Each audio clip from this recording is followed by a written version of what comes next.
Good morning students. Solution वाले chapter में previous class में अपन हेनरीज लॉ और उसके एप्लीकेशंस के बारे में डिस्कस कर रहे थे।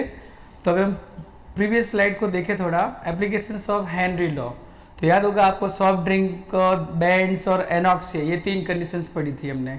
इसके बाद अपन नेक्स्ट जो स्लाइड की बात कर रहे हैं वो है Raoult's law.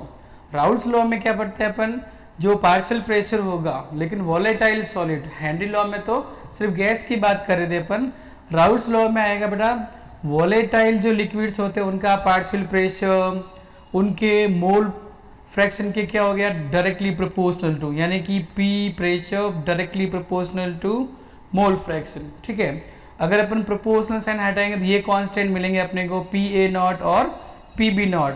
P A naught और पी बी नॉट कौन होते हैं, तो ये अपने पास लिखे हैं vapour pressure of pure component.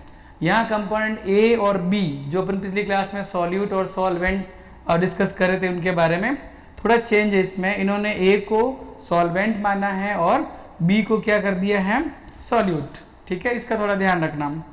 Then P B में भी वो सेम ही आएगा, प्रोपोर्शनल साइन हटाने के बाद पी बी नॉट और एक्स बी।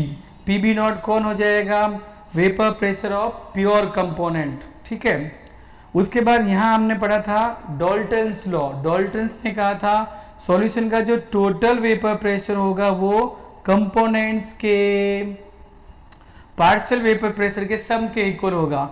ये है ना बेटा, P total means total vapour pressure of solution equals to partial vapour pressure of P A and P B. Component के वेपर प्रेशर को सम कर देंगे तो अपने को सॉल्यूशन का टोटल वेपर प्रेशर मिल जाएगा। देन नेक्स्ट, राउल्स लॉ को हम 2 कंडीशन में अप्लाई कर रहे हैं। फर्स्ट कंडीशन में सॉल्यूट और सॉल्वेंट दोनों ही क्या होने चाहिए बेटा, वॉलेटाइल नेचर के। और सेकंड कंडीशन जो यहाँ लिखी आ रही है, Raoult's law for non volatile components, यानी अगर सॉल्यूट नॉन वॉलेटाइल नेचर का वेपराइज नहीं होता है तो उस केस में यहाँ पे अपने पास हेडिंग बनेगा total vapour pressure equals to P A plus P B. पर यहाँ पे पी बी की वैल्यू क्या चल रही है, 0। ऐसा क्यों हुआ, क्योंकि वो कंपोनेंट कैसा है बेटा, नॉन वॉलेटाइल नेचर का। जब वॉलेटाइल नेचर का नहीं है तो वेपर प्रोड्यूस नहीं होगी, और जब वेपर प्रोड्यूस नहीं होगी तो वेपर प्रेशर भी नहीं बन पाएगा। इसलिए इस फॉर्मूले में से अपने को पी बी की वैल्यू क्या रखनी पड़ेगी, 0।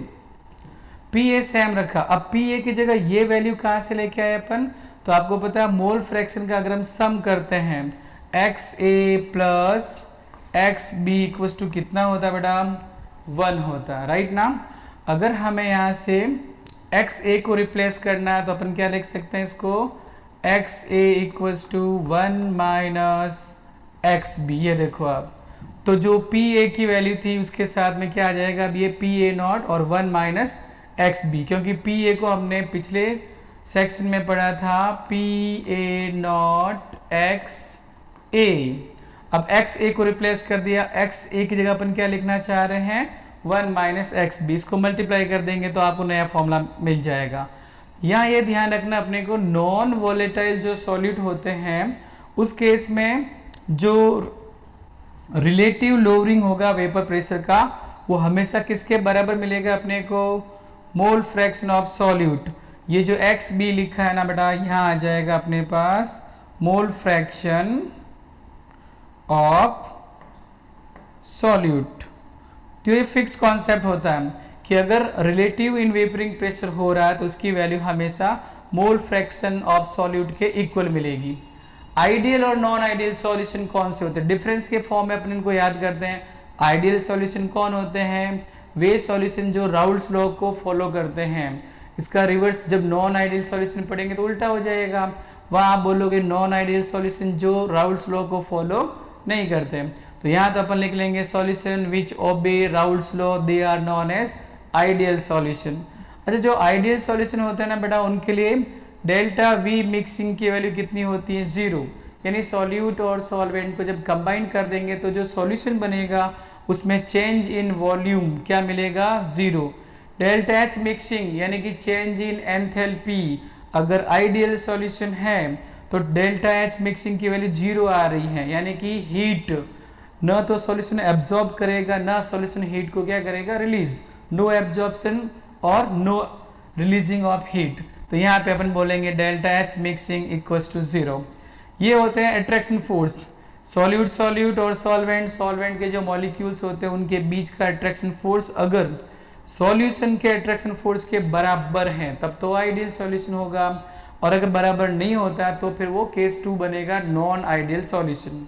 राइट बेटा, तो करीब करीब ये 4 डिफरेंसेस लिखे हुए हैं। फर्स्ट आपने को लिखना आइडियल सॉल्यूशन जो राउल्ट्स लॉ को फॉलो करता है वो आइडियल सॉल्यूशन, जिनके लिए चेंज इन वॉल्यूम मिक्सिंग 0 होता है, चेंज इन एंथैल्पी मिक्सिंग 0 होता है, और attraction force of solute and solvent का सम अगर करें हम तो वो किसके बराबर मिल जाएगा, सॉल्यूशन के अट्रैक्शन फोर्स के इक्वल, तो वो होगा आइडियल सॉल्यूशन। 3 एग्जांपल आपके पास लिखे हुए यहाँ पे, mixture of n hexane and n heptane, इन दोनों का मिक्सचर हमेशा आइडियल सॉल्यूशन के रूप में काउंट किया जाएगा। सॉल्यूशन ऑफ ब्रोमो इथेन और क्लोरो इथेन, ये भी कौन सा सॉल्यूशन होगा, ideal solution. And last one benzene और मिथाइल बेंजीन जिसे अपन टोल्यून भी कहते हैं, है ना। तो ये दोनों जो कंपोनेंट है ये मिलके भी कौन सा सॉल्यूशन फॉर्म करेंगे, आइडियल सॉल्यूशन। ठीक है ना बेटा, ये जो ग्राफ है वो आइडियल सॉल्यूशन के लिए बना हुआ है, जिसमें P जो है वो है वेपर प्रेशर ऑफ सॉल्यूशन, किसके सम के बराबर होगा, वही सॉल्यूट का वेपर प्रेशर और सॉल्वेंट के वेपर प्रेशर के सम के इक्वल होगा। अब इसका अगर रिवर्स पढ़े अपन, आइडियल का जस्ट उल्टा, तो कौन सा हेडिंग मिलेगा आपको, नॉन आइडियल सॉल्यूशन। आइडियल का जस्ट रिवर्स, जैसे यहाँ लिखा देखो, आइडियल में तो अपन पढ़ते थे जो राउल्ट्स लॉ को फॉलो करते हैं, यहाँ क्या हो जाएगा, जो राउल्ट्स लॉ को फॉलो नहीं करते, do not obey Raoult's law, that means वो कौन सा सॉल्यूशन हो जाएगा, नॉन आइडियल सॉल्यूशन। और इनके लिए अच्छा पता देखो, नॉन आइडियल सॉल्यूशन है ना बेटा, 2 टाइप के होते हैं। एक सॉल्यूशन वो होते हैं नॉन आइडियल में जो कौन सा डेविएशन शो करेंगे, positive deviation from Raoult's law, और एक सॉल्यूशन ऐसे होते हैं जो राउल्ट्स लॉ से कौन सा डेविएशन शो करते हैं, नेगेटिव। ये जो फर्स्ट लिखा आ रहा है वो कौन सा बताओ, पॉजिटिव डेविएशन। तो सारी वैल्यू प्लस में चलिए देखो, delta we mixing greater than 0, delta H mixing greater than 0। इसमें अपन वो भी जोड़ सकते थे कि जो अट्रैक्शन फोर्स है ए और बी वाला, वो सॉल्यूशन के अट्रैक्शन फोर्स से क्या हो जाएगा बताओ, ग्रेटर, ज्यादा। राइट, अच्छा mixture of cyclohexane and ethanol, ये जो सॉल्यूशन है वो नॉन आइडियल सॉल्यूशन में भी कौन से टाइप का बताओ, पॉजिटिव डेविएशन। पॉजिटिव डेविएशन में जो ग्राफ बनेगा वो डॉटेड लाइन से ऊपर से जा रहा, देखो ये वाली वैल्यू यहाँ इक्वल की जगह अपने को ग्रेटर देन लिखना है, क्योंकि दोनों के सम से ज़्यादा वेपर प्रेशर की वैल्यू हो जाएगी। और अगर इसी को आप रिवर्स करोगे तो कौन सा सॉल्यूशन बन जाएगा, नेगेटिव डेविएशन, जो कुछ ये रहा देखो। नेगेटिव डेविएशन में वही, एक तो राउल्ट्स लॉ को फॉलो नहीं करेंगे, वो तो नॉन आइडियल सॉल्यूशन का ही डेफिनेशन हो जाएगा, लेकिन change in volume mixer less than 0, change in enthalpy mixing वो भी लेस देन 0। और एग्जाम्पल अगर हम पढ़े यहाँ पे तो एसीटोन और क्लोरोफॉर्म, क्लोरोफॉर्म आपको पता है CHCl3, और एसीटोन का फॉर्मूला भी आप याद रख सकते हो CH3 C double bond O और CH3। ये एसीटोन और ये क्लोरोफॉर्म का मिक्सचर कौन सा डेविएशन शो करेगा, negative deviation from Raoult's law. और इसका जो ग्राफ होगा वो डॉटेड लाइन से नीचे से स्टार्ट होगा और वैल्यू क्या हो जाएगी बताओ, लेस देन, है ना। अगर डॉटेड लाइन पर बनाते हैं अपन तब तो P इक्वल्स टू, यानी P total equals to PA plus क्या हो जाएगा बेटा, PB, ये तो फॉर आइडियल सॉल्यूशन। और अगर आप ग्रेटर वाला साइन लगा दोगे तो बन जाएगा पॉजिटिव डेविएशन, और अगर आप लेसर देन का साइन काम में लेंगे यहाँ पे तो बन जाएगा नेगेटिव डेविएशन। सारे ग्राफ जो हैं डॉटेड लाइन से नीचे से आपको स्टार्ट करने पड़ेंगे। और ये वापस सेम ही पॉइंट अट्रैक्शन फोर्स के बारे में लिखा आ रहा, पॉजिटिव डेविएशन अगर होगा तो डेल्टा एच मिक्सिंग की वैल्यू क्या आएगी बताओ, 0, यानी ये सॉल्यूशन हीट को क्या करेंगे, अब्जॉर्ब करेंगे। और इसका रिवर्स यहाँ पे नेगेटिव डेविएशन का मतलब डेल्टा एच की वैल्यू 0 से कम, यानी कि एनर्जी रिलीज हो रही है। डेल्टा एच की वैल्यू अगर लेस देन 0, इसका मतलब वो वैल्यू नेगेटिव में है। और अगर डेल्टा एच की वैल्यू नेगेटिव है तो ये कौन सा प्रोसेस बनेगा बेटा, एक्सोथर्मिक प्रोसेस। और उधर जो था delta H is greater than 0, इसका मतलब यहाँ हम बात करेंगे डेल्टा एच की वैल्यू पॉजिटिव में है, तो ये कौन सा प्रोसेस हो जाएगा अपना, एंडोथर्मिक प्रोसेस, ठीक है। Then the next part of this chapter colligative properties, ये न्यूमेरिकल सेक्शन वाला पार्ट है। इसमें थ्योरेटिकल बातों के साथ न्यूमेरिकल क्वेश्चंस ज़्यादा बनते हैं। कॉलिगेटिव प्रॉपर्टीज कौन सी प्रॉपर्टीज होती हैं?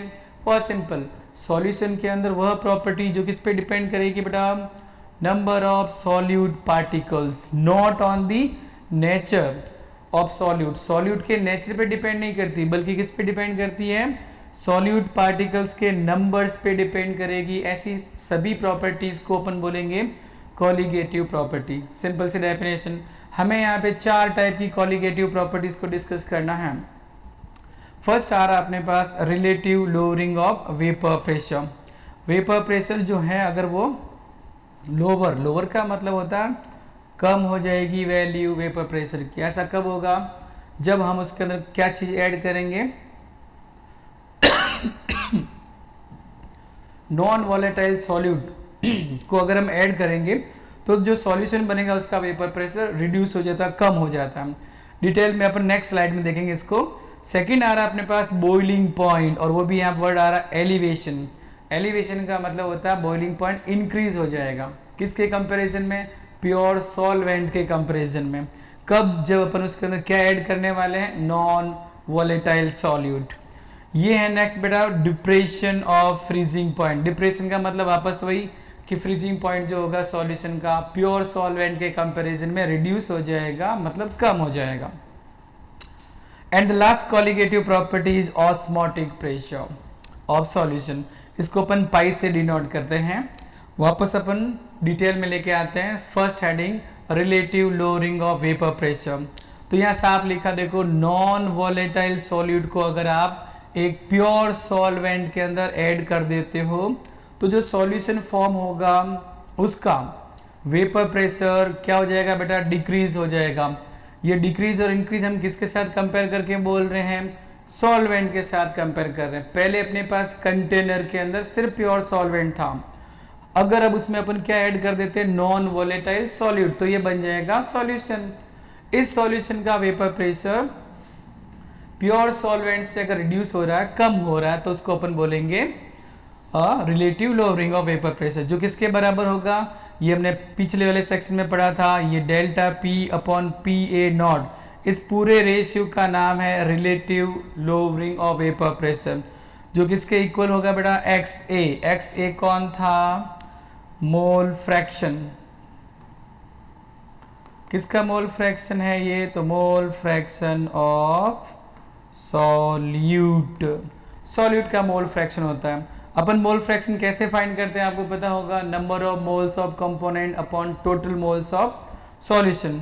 तो इसी फॉर्मूले को अपन रीअरेंज करके कुछ ऐसे लिख सकते थे, देखो delta P upon P A naught.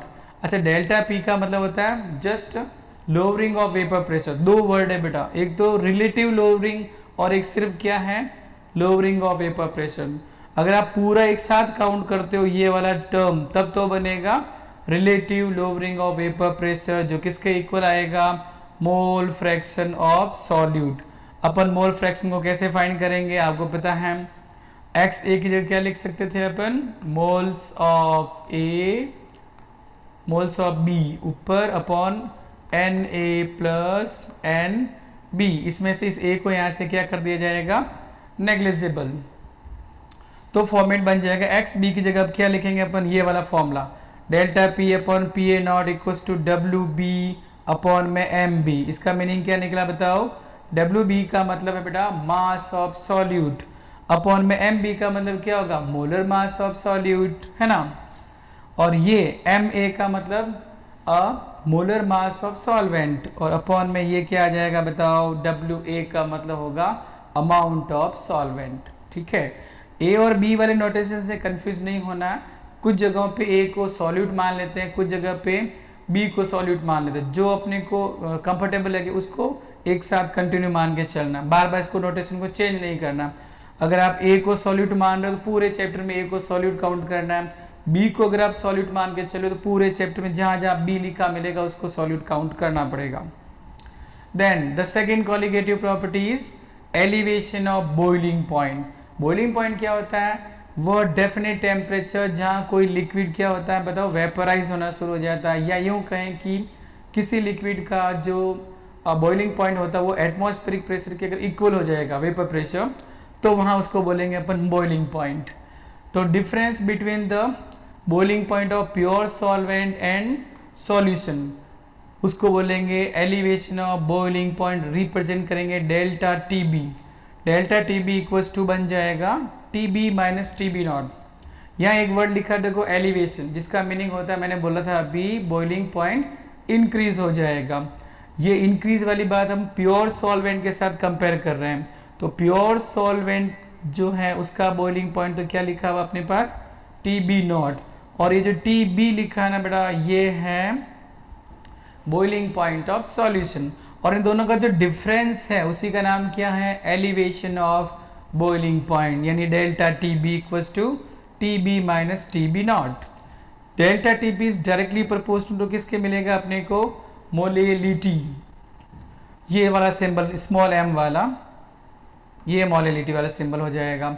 और अगर अपन प्रोपोर्शनल साइन यहाँ से हटाएंगे तो कांस्टेंट मिलेगा अपने को के बी, जिसको बोलते हैं अपन मोलल एलिवेशन कांस्टेंट या इब्लियोस्कोपिक कांस्टेंट। इस कांस्टेंट की यूनिट आपको याद रखनी है kelvin, kilogram, mole inverse. This is the unit of के बी, जो कौन था, मोलल एलिवेशन कांस्टेंट। तो ये सेकेंड कॉलिगेटिव प्रॉपर्टी अपने पास इसमें लिखा आ रहा है। इस ग्राफ से भी आप देख सकते हो, यहाँ सॉल्वेंट का जो बॉइलिंग पॉइंट है वो क्या दिख रहा होगा आपको, T B naught, pure solvent. और जब इसमें आप ऐड करोगे नॉन वॉलेटाइल सॉल्यूट को तो बनेगा सॉल्यूशन। सॉल्यूशन का बॉइलिंग पॉइंट क्या हो गया बेटा, टी बी। इन दोनों का जो डिफरेंस आपको दिख रहा है इस ग्राफ के अंदर, उसी का नाम क्या है, elevation of boiling point, right. और ग्राफ के बाद अगर हम न्यूमेरिकल क्वेश्चन की बात करें तो आपको एक तो ये वाला फॉर्मूला तैयार रखना है, delta T B equals to T B minus T B naught, और दूसरा जो मोलेलिटी वाला है, delta T B equals to K B into molality.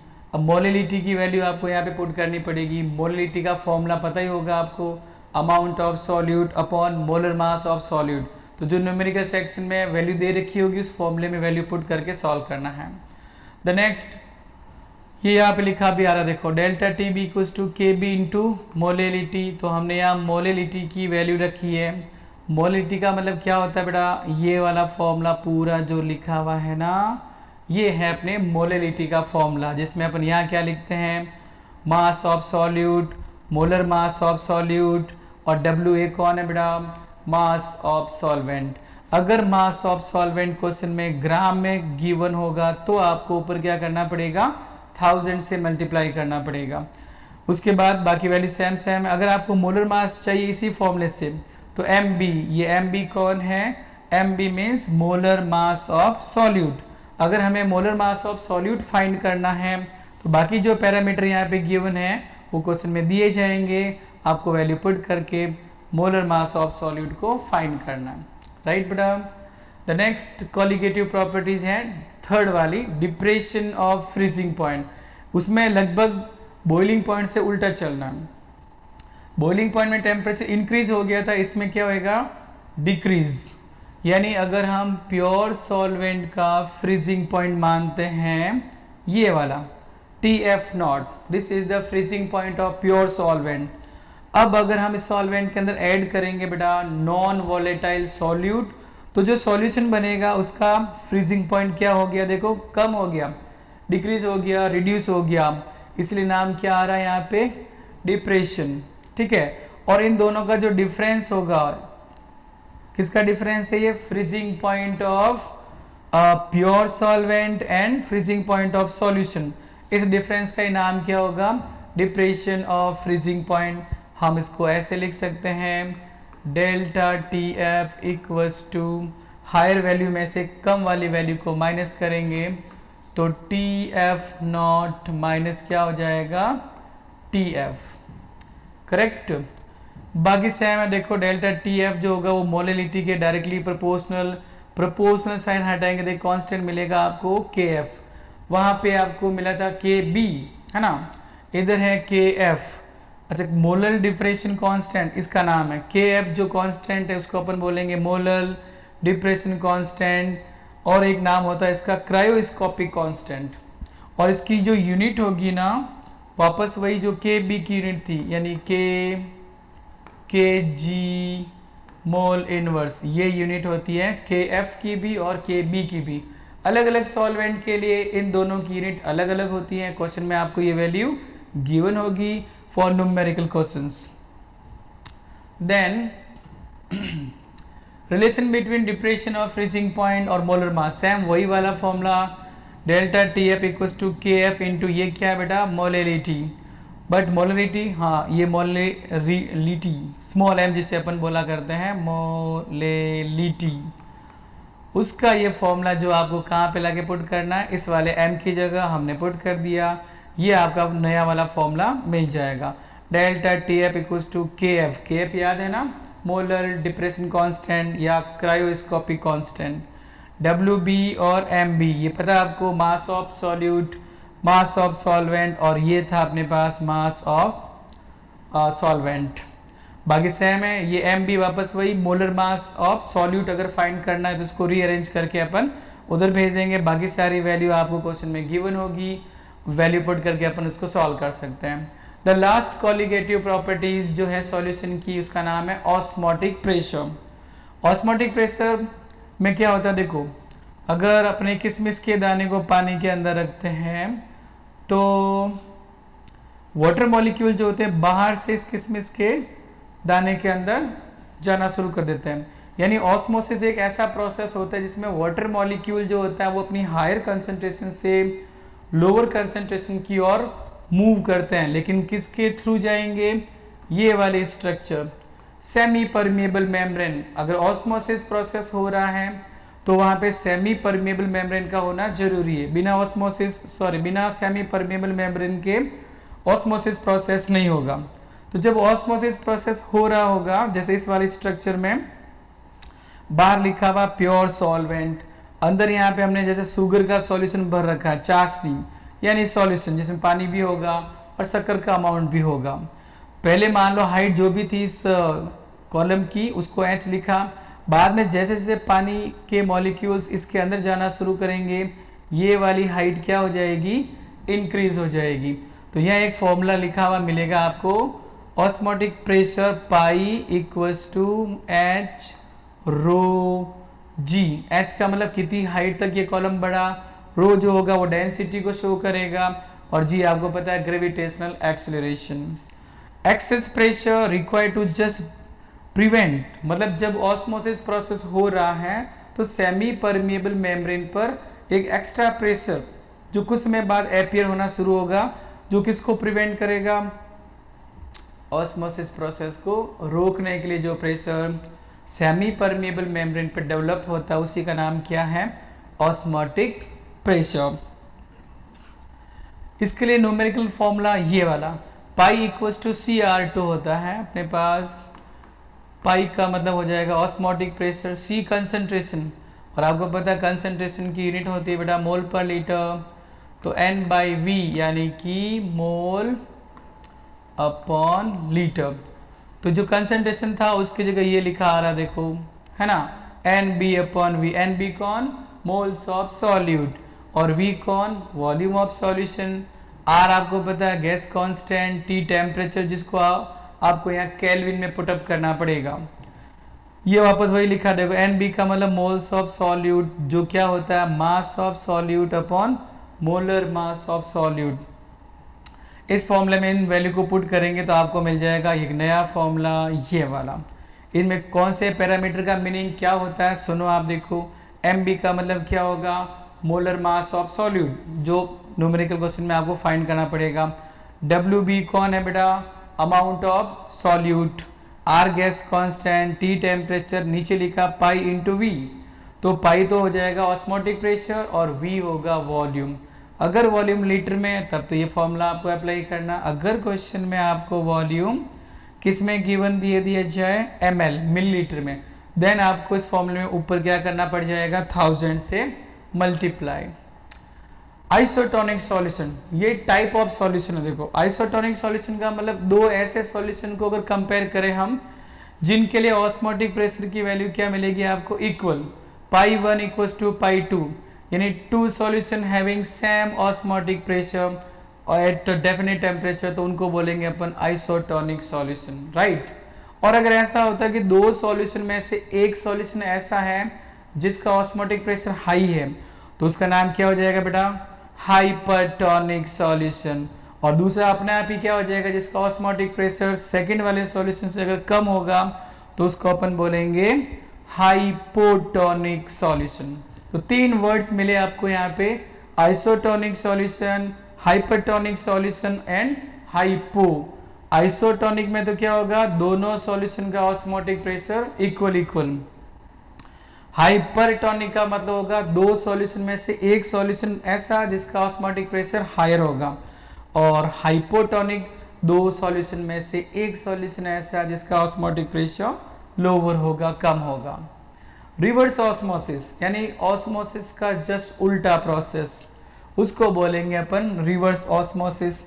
जैसे इस वाले स्ट्रक्चर को आप ध्यान से देखो, यहाँ एक पिस्टन लगाया हुआ है, यानी यहाँ पे प्रेशर अप्लाई किया जाएगा। ये वाला जो प्रेशर है ना, इसकी वैल्यू ऑस्मोटिक प्रेशर से ज़्यादा है, यानी सेमी परमेबल मेम्ब्रेन जो यहाँ बीच में लगी हुई है, ये दो सॉल्यूशन दिख रहे होंगे आपको। एक है सॉल्टी वाटर, मेराइन वाटर, जिसमें बहुत सारे सॉल्ट डिजोल्व हैं, और सेकंड साइड में सिर्फ और सिर्फ क्या रखा हुआ आपने, फ्रेश वाटर।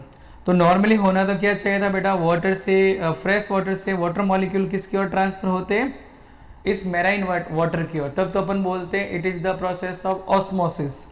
लेकिन यहाँ हमने सेटअप जो लगाया उसके अकॉर्डिंग यहाँ प्रेशर की वैल्यू ऑस्मोटिक प्रेशर से भी क्या है, ज्यादा। ये देखो अपने पास लिखा हुआ, value of pressure is greater than osmotic pressure.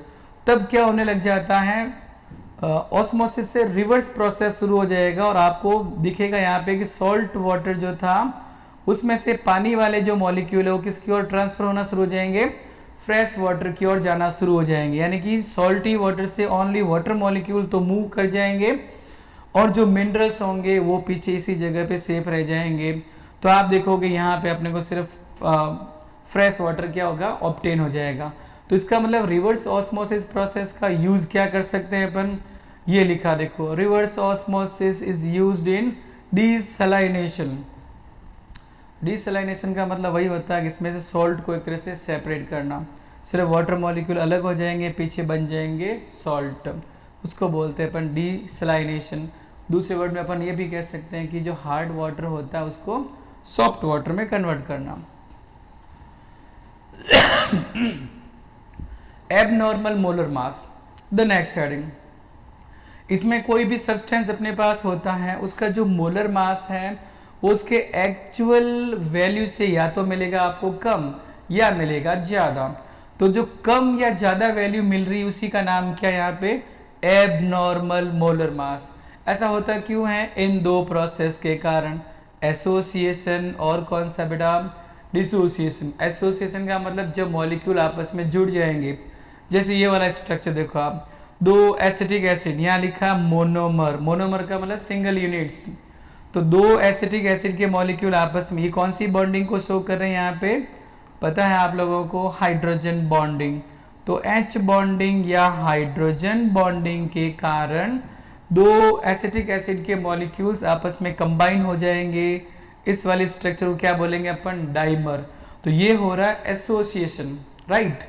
अगर यहाँ आपसे पूछा जाता है कि एसिटिक एसिड का मास क्या होगा, तो आप बोलेंगे 60, लेकिन हो क्या गया यहाँ पे, एसोसिएशन टेक्स प्लेस हो रहा है, तो मोलर मास क्या हो जाएगा बेटा, इंक्रीज। जैसे एसिटिक एसिड को अगर हम बेंजीन वाले सॉल्वेंट में डिसॉल्व करेंगे तो दो मॉलिक्यूल आपस में जुड़ के डाइमेराइज हो जाएंगे, डाइमर का फॉर्मेशन करेंगे।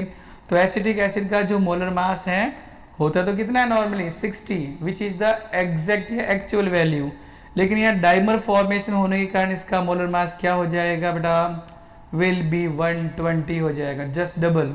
तो ये जो 120 वाला मास है उसको अपन क्या नाम दे रहे हैं, एबनॉर्मल मोलर मास।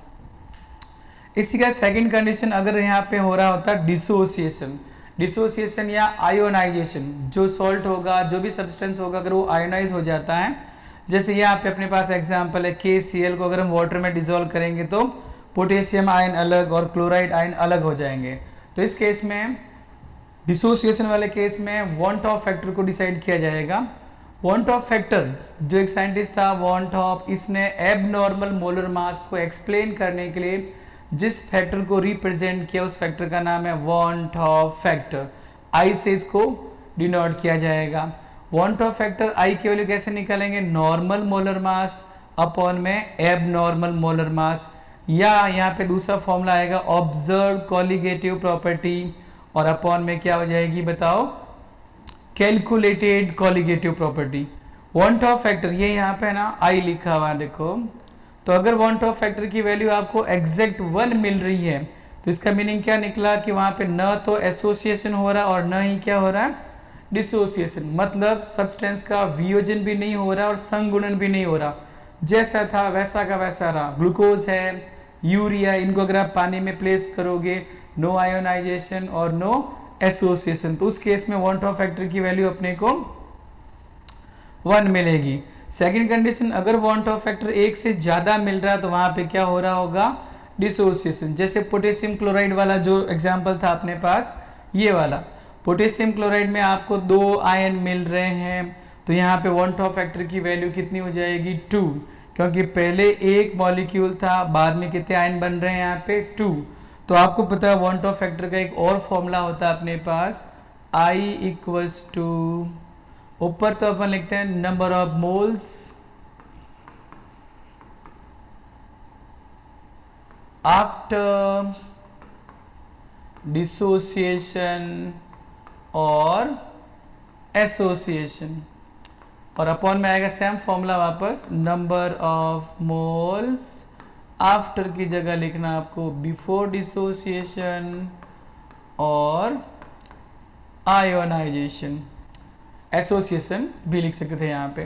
तो KCl वाले केस में जब आपको 2 आयन मिलेंगे तो ऊपर लिखना पड़ेगा आपको 2 आयन, और पहले कितना था, एक मॉलिक्यूल, तो 2/1, तो वॉन्ट ऑफ फैक्टर की वैल्यू वहाँ पे आपको 2 मिल जाएगी। जितने ज़्यादा आयंस मिलेंगे डिसोसिएशन वाले प्रोसेस में, वहाँ वॉन्ट ऑफ फैक्टर की वैल्यू उतनी ही ज़्यादा होगी।